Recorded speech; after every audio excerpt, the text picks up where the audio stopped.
Dan dalam masa yang sama, tokey kena ada ihsan dengan apa yang driver cerita berkaitan dengan kenderaan tu. Maknanya tokey kena percayalah dekat driver, no?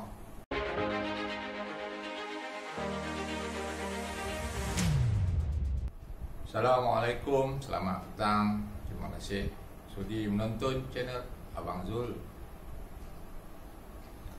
Hari ni kita nak sembang berkaitan dengan cara nak maintain lori yang kita duk drive ataupun yang kita duk kerja.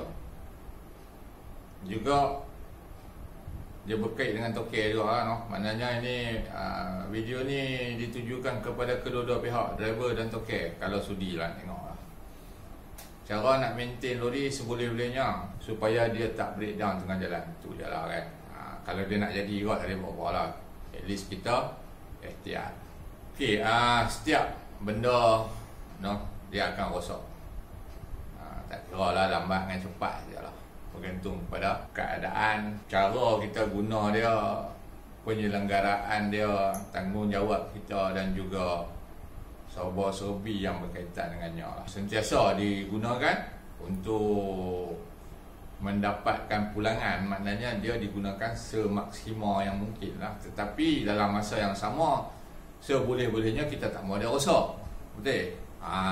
Jadi kena balance lah di antara penggunaan ataupun nak cari makan dia dengan nak bela dia. Istilah mudah dah macam tu lah. Kalau kata kita asyik nak cari duit dengan dia, sedangkan dia tu tak dibela dengan sempurna, tak mustahil lah dia akan rosak. Dan apabila terjadi kerosakan, kita akan kekurangan, ataupun kalau kata lori tu sebiji saja, kita hilang punca pendapatan selagi lori tu tak repair bila dia dah rosak. Dan kalau lah major pula, kerosakan yang besar, kena keluarkan modal yang lebih besar untuk repair. Setiap kenderaan ataupun lori yang kita gunakan tu, dia perlu melalui servis secara berkala ataupun rutin servis maintenance, no? Maknanya bukan saja pada setakat tukar minyak enjin, tukar tayar dan juga sebagainya, no? Tetapi banyak lagi benda-benda lain. Jadi yang tu yang kita kena maintain secara tetap untuk mengekalkan prestasi lori kita, dalam masa yang sama dapat beri cari makan dekat kita lah, no? Okey, antara penyebab-penyebab, no, ini abang punya versi lah, penyebab-penyebab kepada kemelingkupan sebuah lori. Driver ni dia selalu cakap melingkup ni tau. Kira menyebabkan lori rosak lah. Rosak memang akan rosak, tapi tak tahu cara rosak dia macam mana. Dia berkaitan dengan penggunaan lah. Macam yang cerita yang awal tadi, penggunaan tanpa sikap tanggungjawab. Maknanya dia nak cari duit saja tapi tak mau nak repair. Rosak sikit biar pergi dulu lah, boleh kot, no, jalan dulu lah. Jadi penyudahnya dia akan rosak lebih teruk. Penggunaan ataupun pemanduan ataupun pengendalian tanpa ilmu yang cukup pun boleh menyebabkan kerosakan, no. Sebab tu abang selalu tekankan kan, ambil tahu. Lori yang hangpa pandu kena ambil tahu. Kalau hangpa pandu tanpa ilmu yang cukup, mesti ada benda yang silap akan berlaku di mana-mana. Tiba-tiba sampai kat traffic light tak boleh jalan, boro-boro gear tak mau jalan. Sebab apa? Ilmu tak cukup, jadi tak tahu penyebab dia. Kadang-kadang benda tu simple saja, tapi tak boleh nak settle kan. Penyudahnya jadi cerita lain lah, no? Benda boleh settle. Contoh gearbox IC berhenti di traffic light, tiba-tiba tak boleh jalan. Okey. Kalau hampa ada ilmu, hampa tahu cara nak buat macam mana kan, nak settlekan masalah dia kan, menggunakan limp home mode. Tahu kan? Kalau tak tahu, pergi mengaji kat Pak Long bah. Jadi katakan hampa tak tahu macam mana nak guna limp home mode, sedangkan hampa memandu Volvo iShift. Jadi hampa telefon kat tokey, lori tak boleh jalan dekat traffic light. Tokey pun tak tahu bab-bab ni pula. Jadi tokey kata apa nak buat? Panggil tow truck. Tow truck mai cakap bawa. Tow truck bukan free je. Tow truck bukan RM15, no. Kira tengok. Sedangkan benda tu sepatutnya boleh settle dengan cara limp home mode. Masih lagi boleh bergerak untuk parking di tepi ataupun balik pelan-pelan dengan kadar yang percuma. Jadi berdasarkan apa yang abang cerita tu, maknanya serba sedikit pengetahuan kita kena ada. Kalau kita tak tahu, kita tanya orang. No, jangan buat pandai. Tak pandai tak apa, jangan memandai-mandai. Okey, tambahan lagi, penggunaan yang salah pada lori atau kenderaan yang boleh menyebabkan kerosakan tanpa sebab ataupun kerosakan yang tak sepatutnya. Macam contoh, selalunya salah guna. Tadi cerita tak ada ilmu, ni cerita salah guna. Salah guna lori. Benda-benda macam ni kadang-kadang orang tak perasan tau. Tapi dia berlaku dan kemudiannya penyudahnya lori yang disalahkan. Ini yang nanya ni. Contoh apa, bagi contoh. Beli refurbishment lori Scania, hampa dia panggil Scania kan.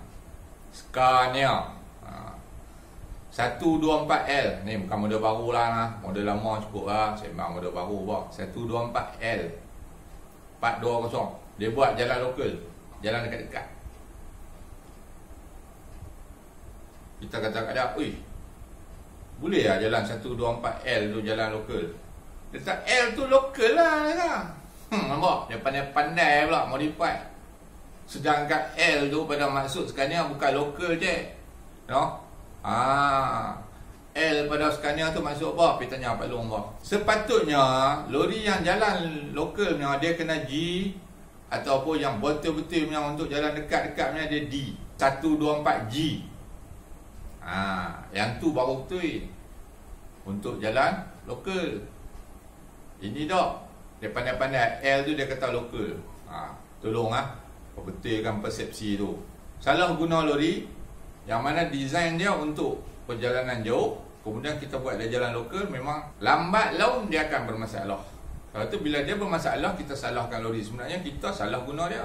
Sama macam kita guna Volvo FH untuk jalan dekat-dekat, jalan Holia lokal punya, jalan 15 minit, driver turun naik. Kalau driver rasa apa nak pitang, dia kata dia tak teruk. Dia kata teruk dia nak turun. Lantai Volvo FH untuk abang yang ketinggian 5 kaki 8 inci setengah pun dekat kenin tau. Dekat kenin abang kalau abang berdiri. Hang bayangkan kalau orang tu lebih rendah.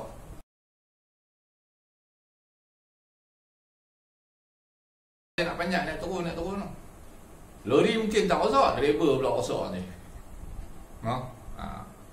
Tolong berbetul yang tu persepsi tu Dan juga berbalik kepada cerita yang tadi tu, kata perlu ada ilmu serba sedikit apabila kita nak memastikan bahawa lori kita dalam keadaan selamat. Walaupun dia tetap akan rosak, tapi at least kita ada preventif daripada awal.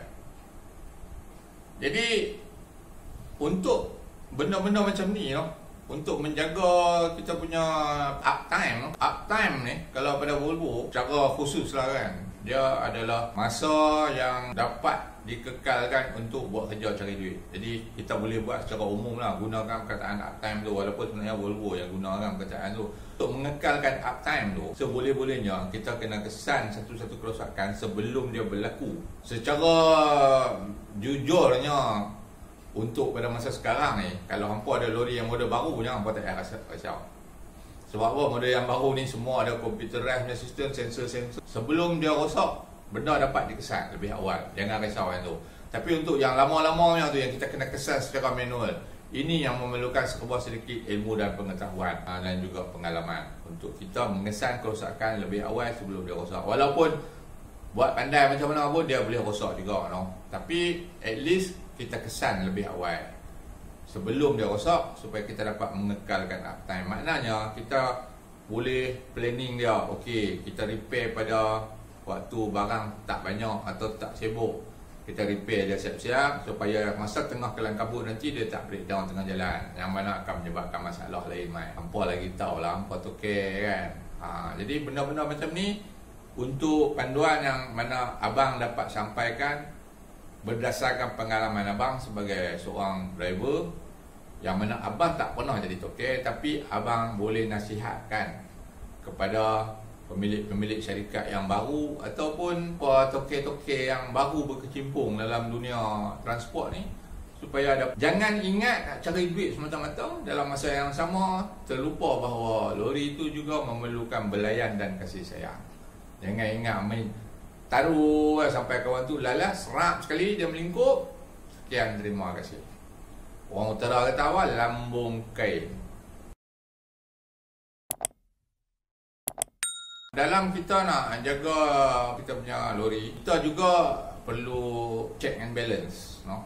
Bukan dalam politik saja check and balance kan, dalam bisnes pun ada macam tu juga. So check and balance bermakna apabila kita nak maintain kenderaan kita, yang mana dalam masa yang sama kita ada preventive maintenance, kita nak kena ada check and balance dalam kalau duit banyak tak apa, tak ada masalah. Rolling capital hang berganda-ganda punya kan, bergulung-gulung punya rolling capital tak apa. Kalau hak jenis yang cukup-cukup makan ni, sebab banyak kawan-kawan abang yang jadi tokek lori. Maaf cakap lah, rolling capital ngam-ngam saja. Tersilap sikit ya, jual lori. Tak boleh buat. Yang dikatakan rolling capital ni untuk transport bisnes ni memang kena besar. Tajuk mula kali kan, kena nak isi minyak kan. Yang tu wajib lah. Kalau tak ada duit untuk isi minyak, tak usah sembang apa. Sebab meniaga lori ni jarang yang meniaga cash kan orang cakap. Dia lori ni selalunya memang sewa dia, buat kerja dulu baru dapat duit kan. Paling-paling pun dapat setengah. Tu pun melalui ejen. Kalau kata direct memang kena tunggu dulu lah. No, kena tunggu. Kalau nak meniaga cash, sebelum kita jalan lagi dapat duit, pergi meniaga bas. No. Meniaga bas dia memang orang banyak tambang siap-siap. Bas tak tahu duduk tak mana ni. Kalau kata hari cuti raya tu, sebulan lagi orang dah banyak lah duit tambang. Duit dah dapat lah. Bas tak tahu duduk tak mana lagi. Tu cerita bas lah. Jadi ini cerita lori tu. Maknanya, apabila kita cash kita orang kata dalam keadaan yang steady, insyaAllah lah tak ada masalah lah. Kalau cash kita tu orang kata dalam keadaan tak apa nak steady tu, kena beringat-ingat lah. Yang mana maintenance ni adalah perkara kedua selepas isi minyak. Maknanya untuk maintain lori, kita kena pastikan kita ada mekanik yang kita boleh percaya. Mekanik yang berilmu, mekanik yang tahu lori yang dia jaga tu, mekanik yang bertanggungjawab. Acah-acah tahu yang mekanik akan menyebabkan kita bermasalah. Ada pemain yang asal boleh, murah, memang murah. Tapi dia ada cerita di belakang. Tak payah nak cerita. Pasal apa? Ada pemain mahal, ada pemain murah. Dia bergantung kepada kawan-kawan, kontak kita dan juga kita sendiri kena ada ilmu supaya kita tak kena jual. No? Ingat Piramli saja kena jual. Mau boleh kena jual oh. Kalau hang kena jual dengan lori dia kena jual. Mau? Jangan no. Alhamdulillah. Pemain hak jenis main agak-agak pakai acah-acah pandai ni dia akan menyebabkan kita berbelanja besar. Sebab apa? Kita akan beli spare part. Duk tukar. Rosak benda ni, duk tukar benda ni. Contoh. Sampai ke sudah takkan elok. Sebab apa? Yang rosak tu tak ditukar. Itu yang paling penting sekali kata, pemain kena pemain yang betul-betul tahu, bukan acah-acah tahu. Ramai pemain yang acah-acah tahu. Terutama apabila zaman ni persentage lori-lori yang ada di Malaysia ni adalah lori daripada Europe. Maknanya alang-alang pemain memang tak erti buat. So kena pastikan betul-betul bahawa pemain tu tahu buat dan memang dia seorang yang berilmu serta bertanggungjawab. Ada pemain yang tahu buat, berilmu tapi tak ada tanggungjawab. Ini berkaitan dengan spare part. Spare part pada pengetahuan abang yang cetek ni ada 3 peringkat. No? Mungkin lebih, mungkin kurang, tapi yang abang tahu ada 3. Spare part original no? Peringkat yang pertama, yang tu tak ada pertikaian lah. Yang kedua OEM no? OEM ni Original Equipment Manufacturer. Yang ni contoh abang bagi contoh macam fuel pump no? Fuel pump Bosch. Volvo pun pakai fuel pump Bosch no? Tak tahu yang model baru ni, yang lama-lama dulu semua pakai Bosch. Kemudiannya turbo no? Garrett. Ataupun meter, cluster meter VDO. Yang baru ni tak tahu sebab yang baru ni semua pakai display lah ni. Kalau kata yang jenis ada dial tu, semuanya video yang buat. So yang ni pun barang-barang yang original, tapi original equipment, no? Jadi dua spare part ni memang dijamin maknanya barang ori. Yang ketiga ni ataupun kami panggil cap parang, no? Ada orang panggil cap ayam. Depa kata cap ayam dengan cap parang, cap ayam bagus lagi. Pasal sardin cap ayam mahal apa pula ada. Ikut suka hangpa lah. Cap parang ke ayam ke cap apa ke. Yang inilah yang mempunyai pro and con. Ada yang kita boleh gunakan, no? Walaupun sebenarnya bila benda tak ori ya kan. Tapi bergantung kepada bahagian mana yang kita nak tukar. Contoh, saya kata contoh kan. Side mirror. Kalau side mirror yang ori punya dengan side mirror yang cap parangnya, rasanya boleh nak pakai side mirror yang cap parangnya berbanding dengan ori punya, sebab dia side mirror tu tak efek kepada pengendalian sangat. Walaupun adalah ganggu sikit. Cermin yang ori dengan cermin tak ori tu dia tak sama lah kan. Ada benda-benda macam tu dia ada efek dia. Cuma dia tak mengganggu berkaitan dengan kelancaran perjalanan sistem lori itu sendiri. Itu antara contohnya lah. Kalau bahagian dalam ni seboleh-bolehnya cubalah yang ori. Contoh pump clutch, no? Pump clutch yang ori memang mahal. OEM boleh tahan lah dia punya harga. Taklah mahal sangat tapi tak murah. Ada yang murah, no? Contoh pump clutch untuk FL10, no? Volvo FL10 ada yang semurah RM70, tapi setahun tak tahu berapa kali tukar. Kemudian ada satu lagi pump clutch yang OEM ya. Harga dia lebih kurang 300 lebih. Berbanding dengan ori harga dia dalam 2,000 lebih. So yang 300 lebih ni boleh pakai 2 tahun. So yang setahun 5-6 kali tukar punya tu RM70, no? Kita katalah 4 kali cukup lah. Dah RM280, betul? Masa dibuang untuk repair, tukar pump clutch pun, sekali tukar pump clutch pun lebih kurang sejam juga. Dah buang masa. Awak foreman tu dah duduk ada di depan-depan kita kan? Kita nak kena tarik masa, maknanya stop kerja untuk pergi repair yang tu saja.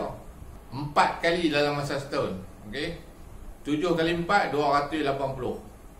Buat bandingan macam tu dalam masa 2 tahun baru tukar. Dan pump clutch yang RM70 ni tak tahulah abang pernah jumpa ke dah kan. Abang pernah jumpa dah. Zaman abang pernah jumpa dah. Sebab abang pernah jumpa toke yang tangkai jerin sekali dengan toke yang tak kisah punya. Abang dah jumpa dah. Jadi tak ada, abang tahu lah macam mana pump yang harga RM70 dengan pump clutch yang berharga 300 lebih. Pump clutch yang RM70 tu, hang tekan mula-mula dia rendah. Tak lagi hang angkat, hang nak tukar gear kali kedua lagi, gear tak masuk. Hang jenuh pump, lepas tu masuk, gear masuk pun kerekang. Tu dia.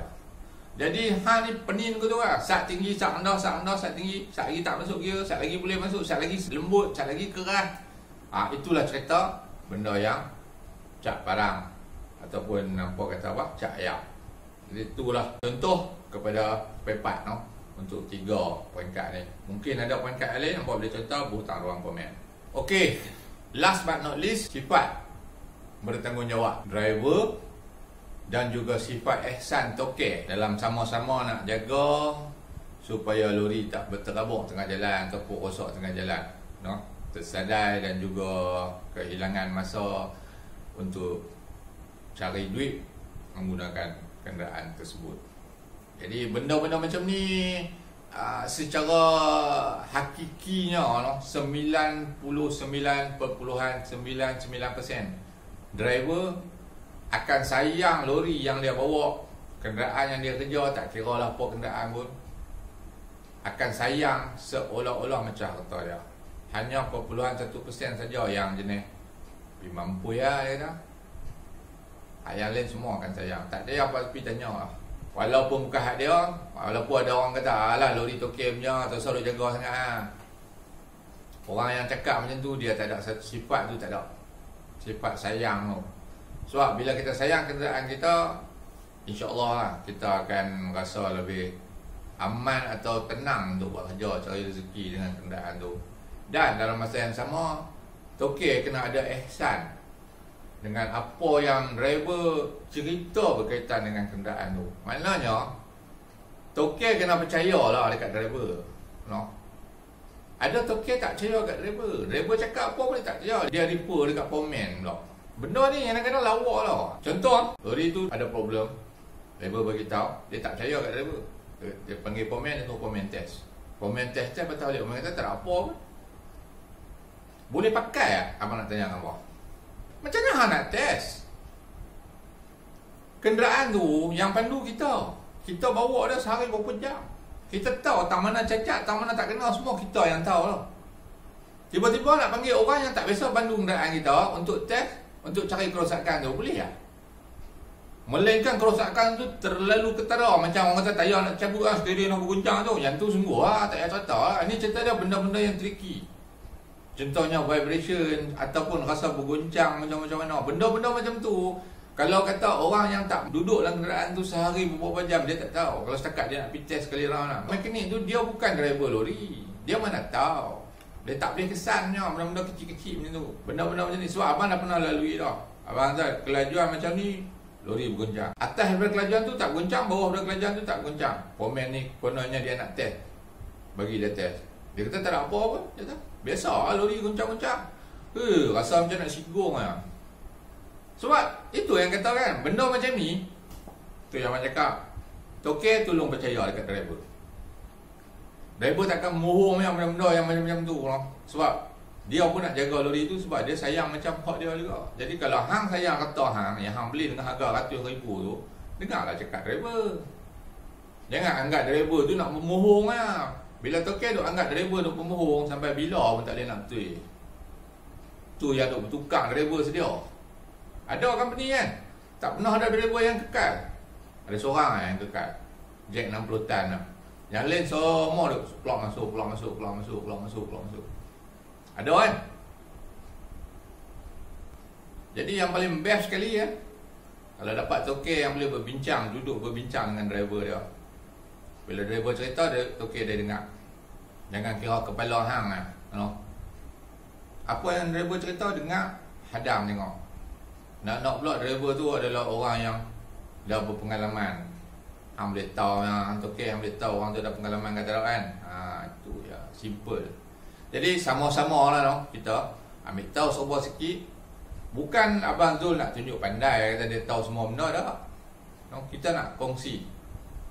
Abang Zul ada sedikit pengetahuan sedikit no. Kita kongsi bersama. Macam yang Abang Zul cakap sebelum-sebelum ni, Abang Zul dapat dengan cara yang susah. Kena maki, kena perli, kena herdik untuk kutip benda-benda ni semua. Sekarang nak bagi kat hampa secara mudah, secara percuma. Mudah-mudahan dia mengalir. Dan hampa pula bila dah tahu ni, sampaikan, sambung kepada mereka yang memerlukan. So semoga kita semua dipermudahkan dalam segala urusan. Terima kasih atas sokongan. Jangan lupa di mana anda bermula.